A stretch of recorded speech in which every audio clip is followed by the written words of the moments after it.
Good morning, everybody. This is Grace. In this video, I'm going to finally say more about what's been going on in my world this year. I've mentioned it in, I think, a couple of videos, and I think I gave enough of a, hint that what was going on. But maybe not. I don't know. It's been a really rough year for me. Last year wasn't that great either. I know these past 2 years haven't been great for a lot of people. Well aware of it. But this is about what's, you'll probably see most of it by the title. But let me start here. Back earlier this year, not October, back earlier this year, Adam wound up in the hospital. I'm going to leave out the details, but he wound up in the hospital and finally got to a trauma hospital. And it took a while, unbelievable, but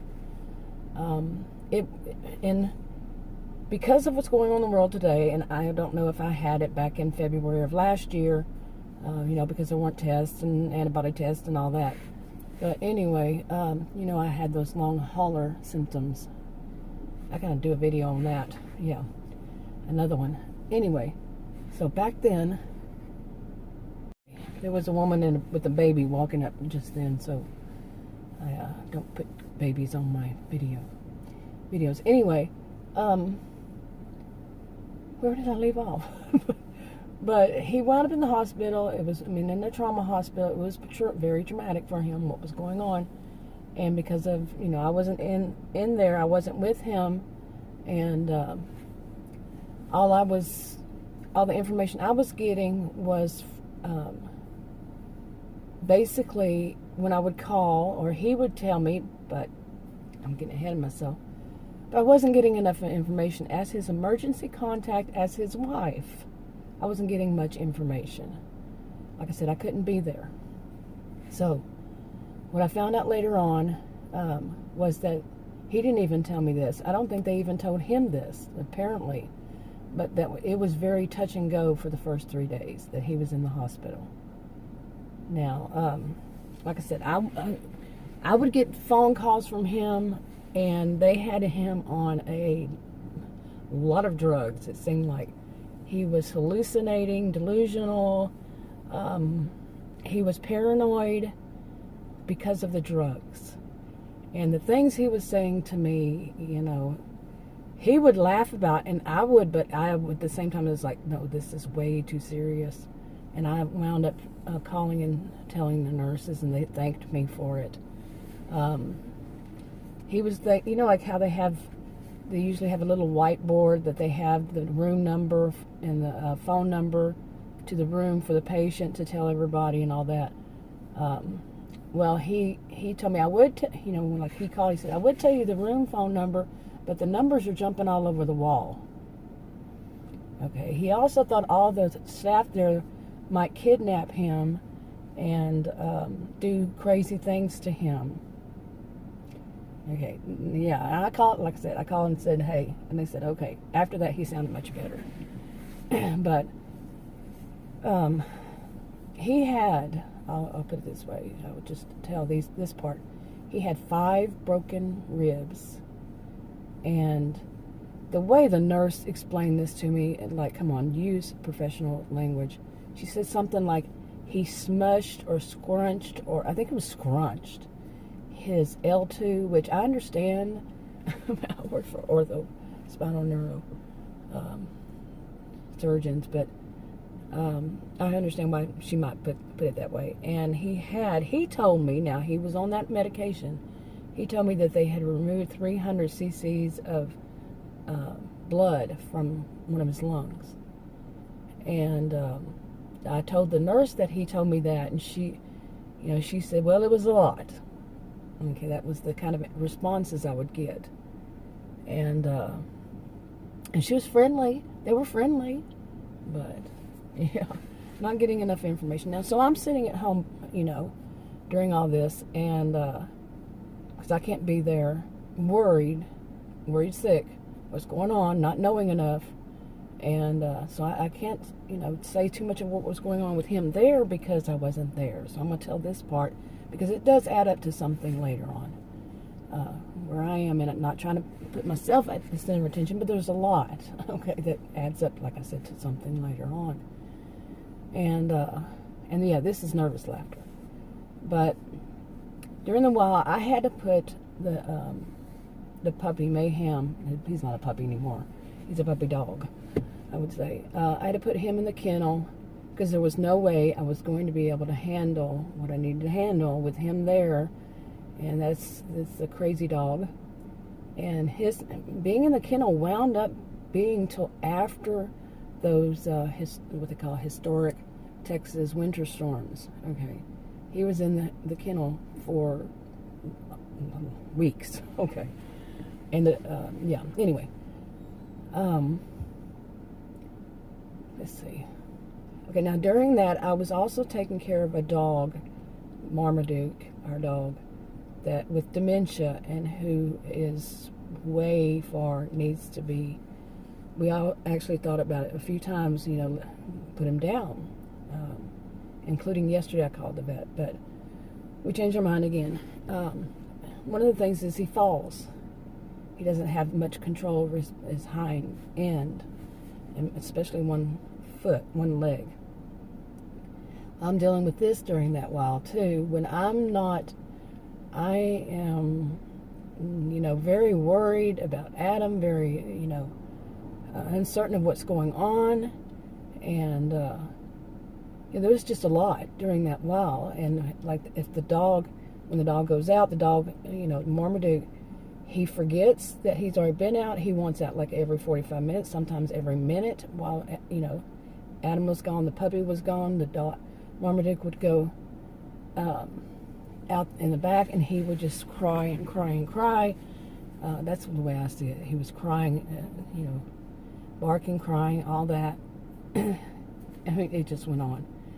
And in the middle of the night, if he had fallen, Marmaduke had fallen, there was no way I was going to be able to go out there and find him and get him and all that. And I did finally learn how to, help him to get up in a safe way without getting bitten by him. He I don't know if he'd bite me, but he would growl, and I had to use that technique more than once. Anyway,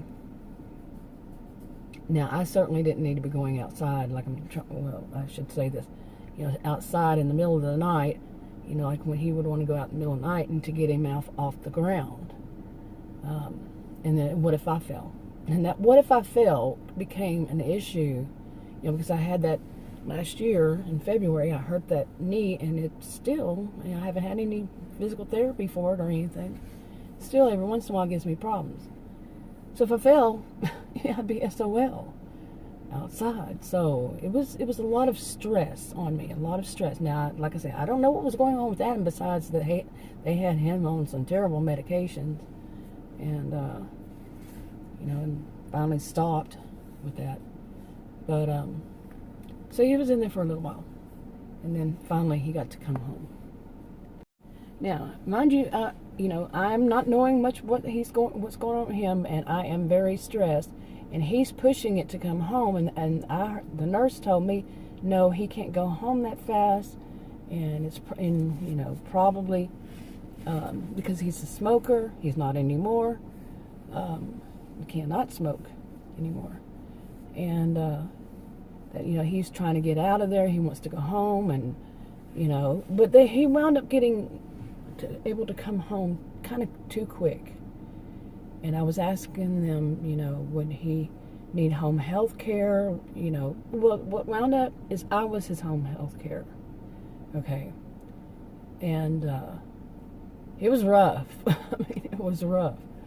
And so much else was going on, around it. And I'd already been too stressed out by watching the news too much before that, and what's going on in the world today, especially, all the stuff that was going on. And I since then, forget it. I'll watch a little bit of news just to see, like 5 minutes. It's like, no more. I mean, when you go through something like that with somebody, and like I said, he came home, and not before, not long after he got home, unable to really walk and he had to sleep in a recliner, on a recliner, and then we had those terrible historical Texas winter storms, and the lights went out, and I'm the only one that was capable of doing anything, taking care of all that, taking care of him. Then we had a pipe burst open, and flooding, and oh my goodness, it was so much. And luckily we didn't have it as bad as other people, but it was still a lot. And I felt like, in a way, I was so stressed out. I was so, stunned, in shock. I was just doing things that I knew I had to do, and yeah, it was rough. Like I said, once he got home, I knew what was going on with him. I had to know, because he's a man of few words. He is a man of few words, and I've seen this before in other men. They don't like to say something's, not all men. I'm well aware it's not all men, and but they don't want to, the ones I know don't want to say what's wrong with him. So I have to gauge what's wrong with him by what I can see, and still, because he's still recovering. I mean, he's much better, and he can do a lot of things, but I still worry, and letting go of that after you've been that person, that caregiver, and not knowing what, because they're not saying. It's rough. I've been a caregiver before, and I'm not licensed or anything, but the only person there, like the one I had at OPC one time, and was released into my custody. Whew, that's another story. But anyway, so being a caregiver, I've worked in senior living communities, but I worked as an activity director / life enrichment director. So it was a totally different thing. I knew some things, but yeah, well, anyway. But yeah, it was a lot. Okay. So yeah, his recovery, he didn't go to the doc. I didn't even talk about driving there. It took about around an hour or so for me to drive there.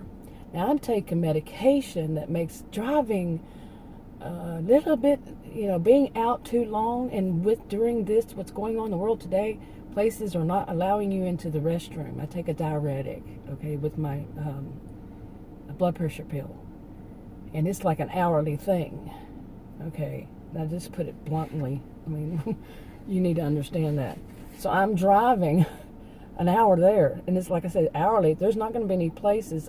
Somehow my body made it all the way there, waiting for him, which there was a little bit of drama there. A patient came out with another one, stood in front of me, because I was waiting in the pickup place, where you pick up the patients, and I went to get him, and a guy looked, like a stereotypical pimp. I'm not kidding. And he was obviously a patient, and he stood on the, right in front of me. I was, probably like not as far as that sign you see. Okay, and lit up a joint. That's not legal in Texas, but unless things have really changed. But he lit up a joint and stood there and smoked it, and all the while spitting. It just, yeah. Anyway, but driving there was kind of traumatic for me. I'm nervous laughter here. It was. I can look at it now and kind of laugh, because I had to, I used to work out there. Okay, like I said, I used to work for surgeons. And so I knew the area. I had worked in 2 different places out there. And so the drive, I knew the way, and I could have taken the back roads, but because I knew the back roads would take longer, I took the service road to the highway. Now, I have not driven my SUV, and I actually had his either, and I was driving his. Oh no, was I in mine? I don't remember. I don't remember. But either one of them, I haven't driven on the highway. I haven't driven on the highway in probably a few years. And the craziness going on these days, yeah. So I drove on the service road, which was fine, but except at one point it made me get on the highway, which just on and off lane, and but it was a little nerve-wracking for me, with everything. Like I said, that diuretic, But like I said, I can laugh at it now. But then getting there and that guy with the joint, and it was just offensive, especially because he kept spitting. And he didn't have his mask on, of course. Masks were mandated back then, which has the effect of law, like I've read. I'm not a lawyer, but that's what I've read. Anyway, so I didn't have to wait too long to get at him, but I had to wait long enough, to see a bunch of stuff. And so finally he came out, and it was like, oh my goodness, just looking at him, watching him, it was he looked rough. Okay. And just for the record, before I forget, Adam has wanted me to tell his story as a cautionary tale, but I'm not going to tell all of it. He said basically, everybody be careful. Okay, be careful. And anyway, so that of getting him home, and he was grumpy, grouchy. Oh my goodness, get a Snickers bar. I've been joking with him about Snickers bars since then. But I mean, of course, I understood what was going on, but I was trying to navigate traffic for about an hour during rush hour. So, since then, like I said, he's been slowly recovering. They told him it would probably be a couple of months or so, and before he's recovered to where they no longer need to be his doctor. Well, they've already said they no longer be. Well, he didn't see them. He did things over the phone. And I'm the one who's taking care of him. I'm thinking, I don't know. I had to be that activity director. I had to be that. Seriously, life enrichment director going on here. But not pushy with it, because he's not one to say. He's a man of few words. He's not one to say, he might say, ouch, but he won't say enough. And I had to push him to tell his other doctor enough. Well, okay, like I said, healing. And then whenever that happened, that the pipe burst, he wanted to go outside and turn off the water main. I had called my neighbors, the one that I knew, or texted him, his wife, the one that owns the business, and they kept checking up with us. They're our age, my age really, and kept checking up on us all the while anyway, and still do, to make sure everything's okay. And anyway, so luckily the guy got there fast enough to keep Adam from doing that. Okay. And yeah, because Adam with broken ribs and all that, he didn't need to be trying to open the, close the water main and all that. Out in the, we were having those Texas storms and winter storms, and it was a blizzard, and it was, he shouldn't have been walking on ice and snow, and I'm trying to tell him, no, don't do that. It was so much drama during all that too, and he was, he's trying to regain his independence, but that's too much. And yeah, and then we had our dog that, Marmaduke, that kept falling outside. We had to start letting him out front because he couldn't go out back. In case he fell, neither one of us would need to be out there in the freezing below zero temps and such. And yeah, not to fall. If I fell, Adam couldn't help me, and it was a mess. It was just such a mess, and he, like I said, he's a man of few words, so I can't really speak for him on what was all going on in him, except for this. Okay, let me get to that.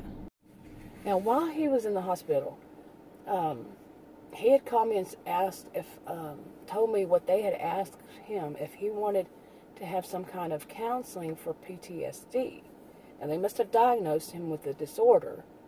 Okay, they must have diagnosed him with a disorder. instead of just post-traumatic stress. And I told him, yes, do it. And because he was kind of like asking me, and I said, yes, you need it. Well, he didn't. Okay. So, or maybe he did a little bit, I don't know, because a man of few words. And since then, when I would ask him, how exactly did it all happen, I've only tried twice.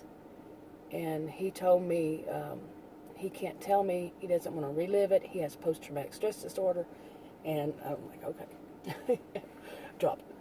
But the second time, I think it was because there was some kind of purpose, something going on that I needed to know. And remember, I was having to take care of a lot of stuff for him, with him, for him. And so since then, that's how he sees it. And he was the one that told me, and I mentioned that in the video, told me that maybe I need to have it because of my, having fallen twice last year and all that. And maybe that I needed to have counseling for PTSD. Dude, don't diagnose me. I know that I had post-traumatic stress. I'm not saying disorder, but yeah, because of a lot of things. Okay, but that one might be more like complex. But yeah, it could be the PTSD too. PTS. But anyway. So now he's much better. Of course, he's not even saying much at all. And I just have to gauge it by looking at him and watching him, see how he's doing. And I wasn't even leaving the home, house much. Even going out to my SUV, once the snow had melted, was, I worried that he would be inside. I worry today that he's inside. And, but you got to let go a little bit at a time, and because now that puppy, the crazy Mayhem, the puppy I named Mayhem, like I said, he's no longer a puppy, but anyway, I still call him Puppy. So, okay, and anyway, since then, Adam has had fallen before, and had this one problem result because of it. Well, that was years ago, and now he has the same problem because of what happened this time. And I'm not going to go into detail about that, but I told him, you got to tell your doctor details when his regular doctor. And like I said, meant a few words. So I said, you really need to tell him this. And so he did, and the guy, got him some medication for it, helped, and all. And I also said, because his time for getting his vaccination was coming up. His vaccination. And I said, make sure you ask your doctor if that's okay. Because, like I said, meant a few words. I'm serious with this. You wouldn't believe. Okay. And just reminding him. He said he did. I didn't hear him. Yeah, I was in the other room. But he got his vaccination yesterday. Right. I think it was that before that I had told him to ask him. And then he checked his email and then saw that it was coming up. Another set of kids. Really cute kids. But I used to work with kids. Anyway, I worked at a lot of things, didn't I? But I was a career student too. Anyway, so he got his vaccination yesterday. His first. I think he had Pfizer. I have to turn it this way because the kids. Anyway, he had Pfizer, so it's his first, and he'll have his next one. I think he said they told him the date 3 weeks from now, and it worries me, of course. So once again, I'm having to be a hawk, watch him like a hawk. You heard me, you get it. Anyway, because of the lung problem and all. And like I said, he had to quit smoking. He didn't have a choice, and his where he works, they had already put him on the patch before that, and the patch and gum. They gave him both, so he's been doing the gum, and I just tell him, I say, the way I put it, he was, every once in a while he wants to smoke, and I was saying, you got a hole in your lung, and he just stops. He was a chain smoker. Okay. like I said, he wanted me to tell everybody, just be careful in your life. Don't think that, he just said be careful. Just be very careful with your life. Slow down. Don't do everything fast, and be cautious, and stuff like that. But like I said, and this there's more to all this. I think I'm not going to remember everything, but I that's enough of that. And I do want to say, I'm going to be putting up videos that I had made before then, since then, around then, whenever, seriously. In public, they're already uploaded.